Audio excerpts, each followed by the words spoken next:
अस्सलाम वालेकुम कामरान सिंधी साहब, छा हाल आहे? ख़ुशि आहियो? ॿियो ख़ैरु? अलाह तव्हां ख़ुशि रखे, सदा सलामत रखे, सदा आबाद हूंदा। आउं शहर शमन अली मलिक गोसपुर तालुके कंदकोट खां ॻाल्हायां थो। अदा दोस्तनि जो बेहद इसरार आहे। दोस्त जलाल चांडियो जी प्राइवेट महफ़िल वालिम नंबर 106 शम जा गीत ॿुधायो। अदा ही केसट मां तव्हां ॾे मोकिलियां थो। तव्हां पंहिंजे यूट्यूब चैनल ते फेसबुक ते लॻारायो।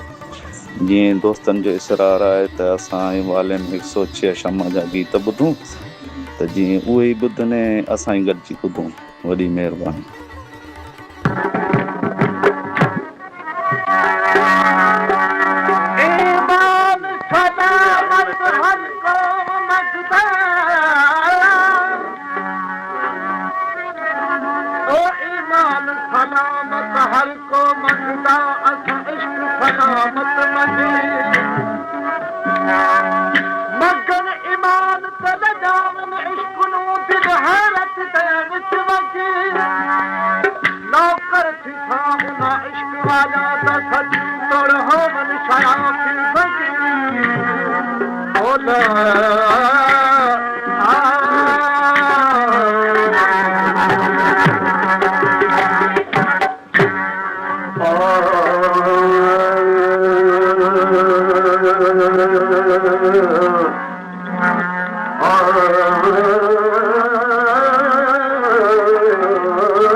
रसी जनी छेड़ो का अलिया दे औना रसी जनी जनी छेड़ो का ओ है पुतनी के हान अथव जमाती जजीज जा ओ ना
कपो वही कपनो अदा गज दान मेर नथी